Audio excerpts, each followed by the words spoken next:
been 1 month with Portage Main outdoor wood boiler. How's it been going? Let's talk about it.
Hello again, friends. Welcome to another edition of Beavertown Outdoors. I'm John. I'm out here at the beautiful Beavertown compound out by the wood boiler. As you probably know from a previous video, this year we gave up the gas fire, replaced it with the Portage Main 2840 outdoor wood boiler. As I said in the previous video why I did that, the gas fire worked real well for us for years, but with one of the primary reasons is with the advent of the building of the wood business, end up with a lot of scrap wood, a lot of cookies, cut-offs, odd pieces that didn't really work good to burn in the gas fire. I ended up giving those away. There really wasn't a market to sell them around here. Everybody really wants finished firewood, nice firewood, or nothing at all. So, I mean, I ended up giving them away, which I had a couple friends who appreciated that, but, it's kind of hard when you spend money, if it's just tree service wood scraps, that's not really that big a deal, but when it's the offcuts from logs that you pay to bring in to make finished firewood, that gets hard a little bit, is to justify doing that. So that was one of the main reasons we switched to the Portage Main. It's a multi-pass conventional boiler, and it can pretty much burn anything. Not trash, but as far as wood goes, basically we're back to where we were with our old conventional. As far as if it fits through the door and it's wood, it burns. But the nice thing is what we'll talk about here is I haven't gone back to that old level of inefficiency. Our old conventional boiler was just your typical early conventional boiler. It burned, in a bad year, we'd burn 12 cord of wood. Which is quite a lot. That's basically a single truckload when it comes to for the oak or whatever that we buy. That ends up about 12 cord. So that's a lot of wood to burn in a year. But the gas fire, like I said, the gas fire cut that about in half, which was great. But I could only use finished firewood. It had to be small stuff. We'll come over here and I'll show you. So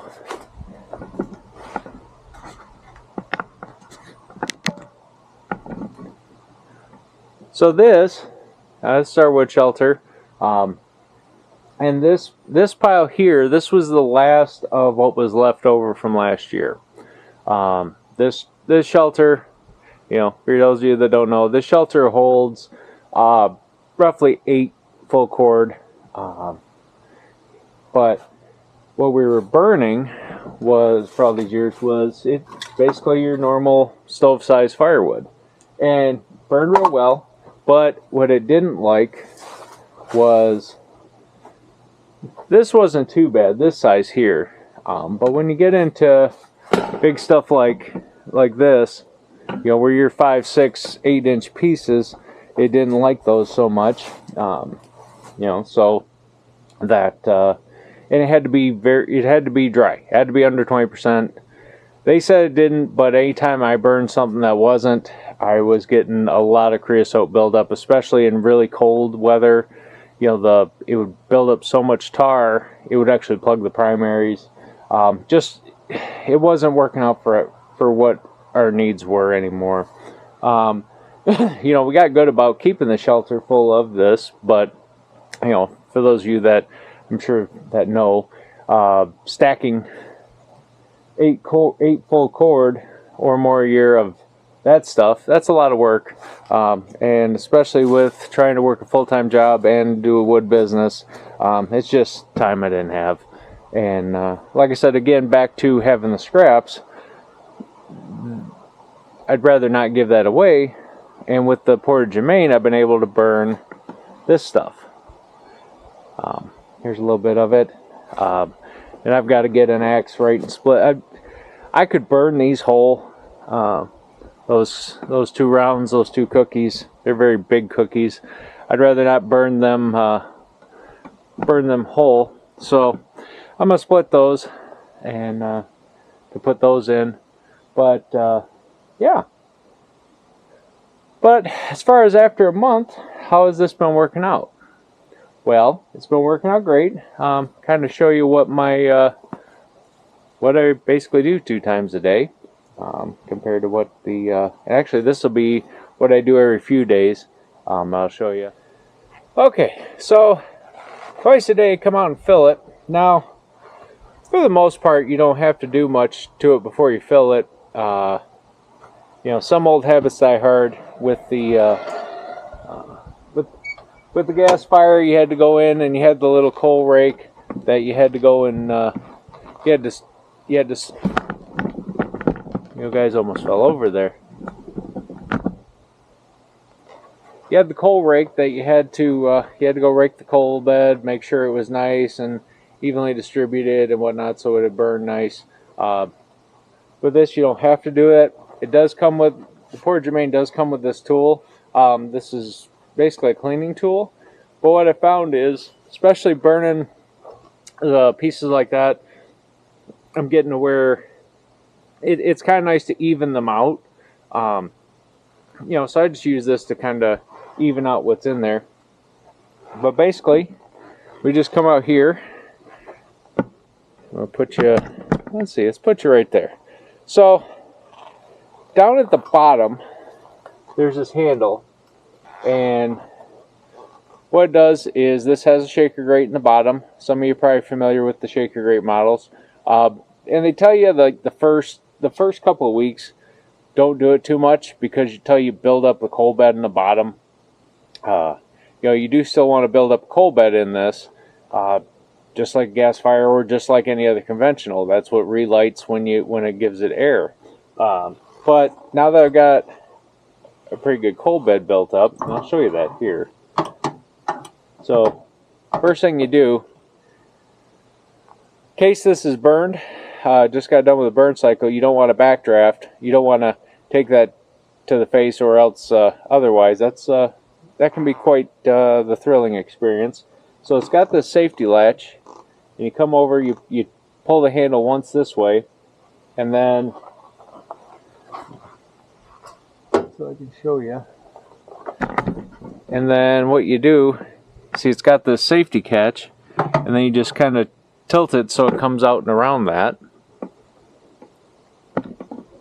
around the safety hook, and then you just open it up. So now it's open. You can see inside here, there's our coal bed, and actually there's still a decent amount of wood left in there. We got real cold for a while. Now it's gotten warmer, so I've still been just filling this up, and that's the other nice thing about this. Like if you know, there's not really an overfilling as long as you don't pack it full. But I generally just take this take this here and just, I'm going to move you so you can hopefully see some of this. But I just get down in here and just even these out. You know, the unburned, you know, the not fully burned pieces, just even them out. Move them more towards the back.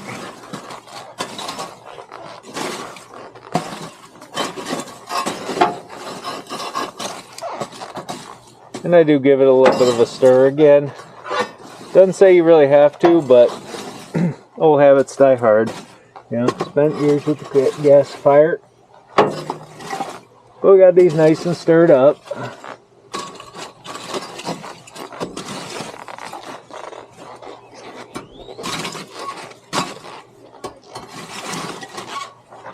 And then so I do that.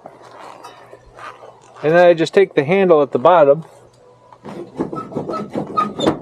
Give the handle a shake. There we go. That drops the ash down to the bottom. So that dropped the ash down to the bottom, and I'll show you that here in a bit, because every couple of days you want to empty the ashtray out. But then I just usually take a minute and you know, just scrape some of this back in. I don't do this every time, but every couple of days. I just take and scrape some of this creosote back into here, let it get burned off.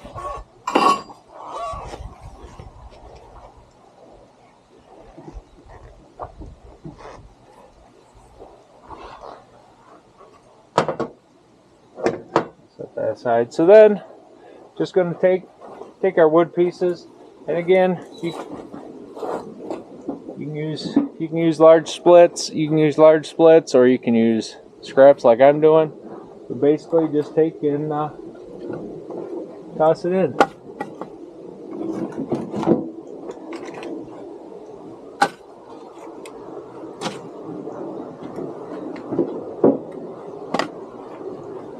These aren't very large scraps, at least not all of them are.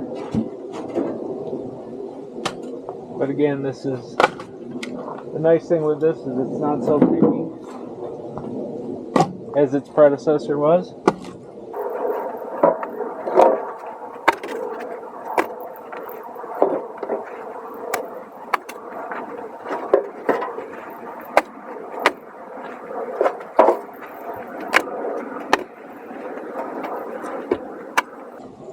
There we go. Throw that in there. Shut the door. You just catch this on. It's kind of something to get used to. You gotta get caught there and pull. Just pull back a little bit so it starts into that notch. Once it's kind of locked in there, dunk, and you close it. That's it. So that's it for that. Now, you really don't have to do this very often. I've been doing it once a week. Again, just old habits from the gas fire of you had to do something. But I'm finding I don't need to do it every week. But up here on the Portage Main is a door. And what that is that's your multi-pass. Basically your heat exchanger. You know, similar to like with the gas fire, you had the heat exchanger in the back. This has it up here. And not sure you can see it, but you know, as I said in the other video, smoke and heat come up and around in here, but it builds up a little bit of creosote in here.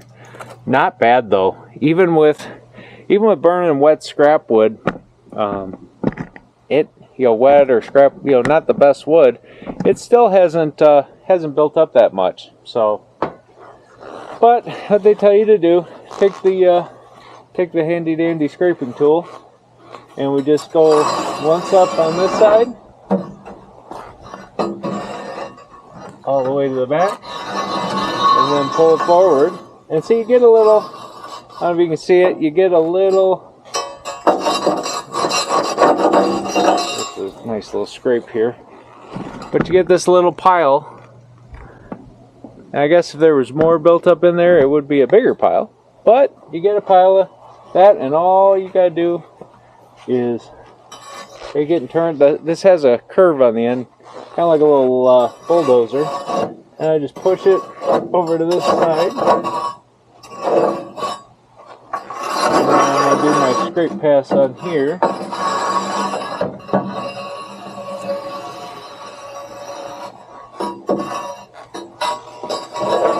And then just push it all the way to the back until the tool falls off. That's it.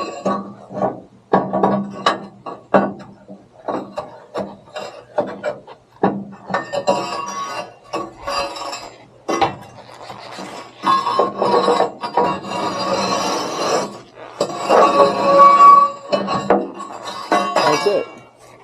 That just pushes that creosote back into the firebox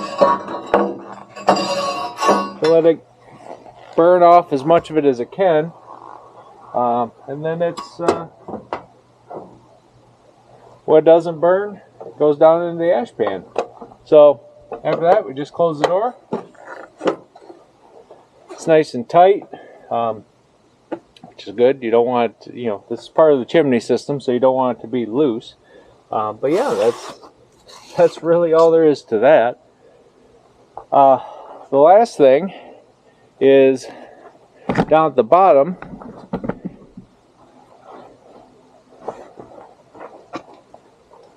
I'll close this door so you can see it a little better. Down at the bottom is the ash pan. You just pop that open. And so one of the nice things is, yeah, you build up a little bit of tar, a little bit of creosote. Now we open that up, that's how the air comes in, right? It comes in from, there's a fan in the back that blows through, and it blows across the bottom and up. So not only is there the grate in the bottom with the air, but it actually comes, what air doesn't get up through there, builds up here, and then there's a big air port up here in the firebox, and that's meant to light the gases and give oxygen to the smoke that's in the top, give you that gas fire effect. So you see when I open that up, now there's air going to the firebox, and we're getting a little bit of smoke up there. So you don't want to take all day doing this. But there's down here at the bottom, there's just this little ash pan. You pull it out. And you see there, that's all the ash that went down to the bottom of the firebox and falls through that grate. And then we're just going to take it and we're going to empty it out.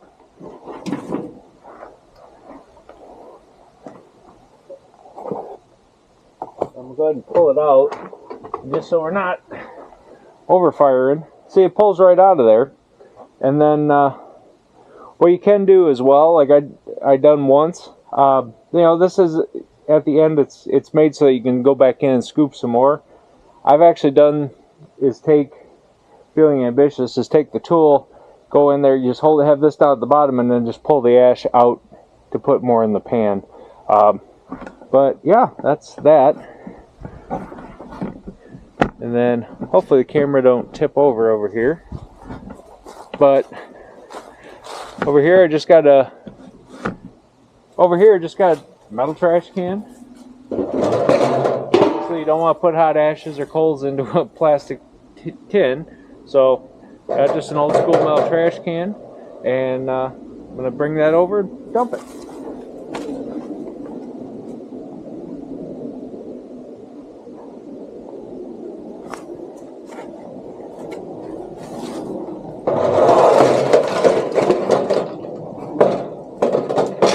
And that's it. You do get a lot of fine ash, so you want to put the lid on as soon as possible, but you do want gloves on for this because this will be hot.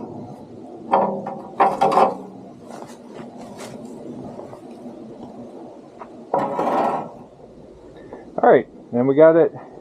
Now we got it dumped out. We'll just open the door back up.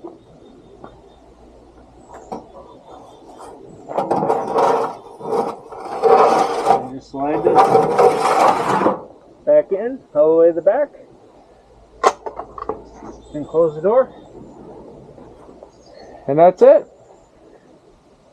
That's pretty much that's all there is to cleaning this. You know, that's cleaned and loaded.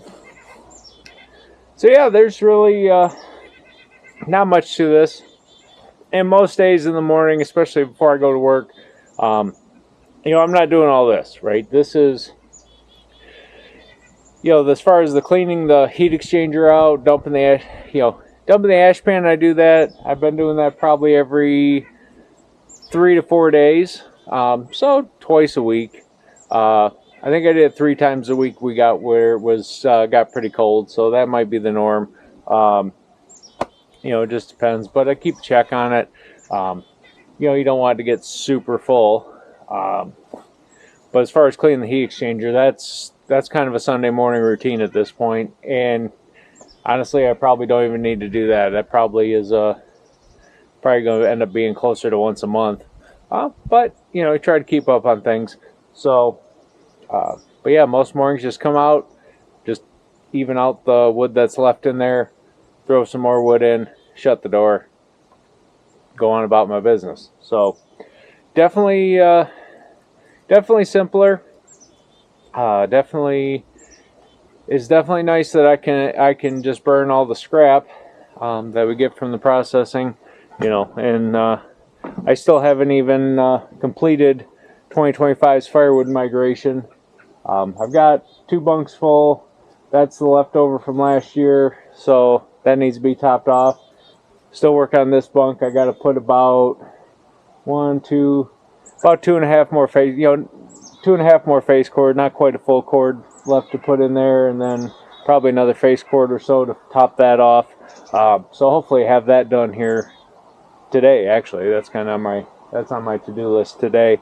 So we're gonna get that done today, and but yeah, I've still got a little bit more scrap. I've been from the processor thrown into the totes. I can figure out as long as the snow and the ice and that doesn't keep me from moving totes, I'm going to keep bringing up totes of scrap and burn that. Save that for when it's in the winter and I'm not going to be able to transport wood from the wood yard up here. So we'll see how well that does. As far as wood consumption, I did burn for first few days, you know, the actual split wood. Really didn't notice an increase in consumption over the central boiler, over the gas fire. So I'm sure there's going to be more wood use in this, but I think that's going to be more than offset by the ability to burn the scraps and things like that and conserve the nice split wood, plus being able to use bigger splits, use not perfect stuff.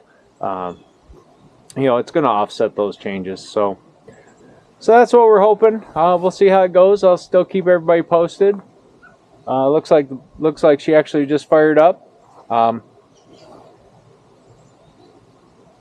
Really, that's kind of the nice thing with this too, right? There's not much noise. It's good and it's bad.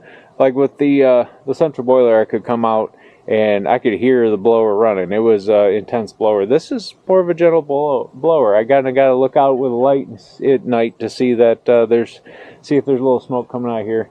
There's a lot of smoke at startup. That is one thing. Till this really gets going, you know, especially with the type of wood I've been putting in there, it does make a lot of smoke. But it does go away once the fire gets going really well. It goes away, but this doesn't cycle as long as the central boiler. Central boiler used to burn for probably half hour at times, especially when it was cold, where this is 10 minutes, 10-15 minutes, and she's back up to temp unless there's a huge draw on it. So it's working out really well. Again, I'll keep you posted throughout. We'll see what happens in a couple months when when some of those polar vortices decide to make their way down. But till then, that's going to do it for today, guys. If you like what you saw, please like and subscribe. Feel free to share. And until next time, from all of us here at the beautiful Beavertown compound and Beavertown Outdoors, take care of each other, be good, stay safe, and I'm out.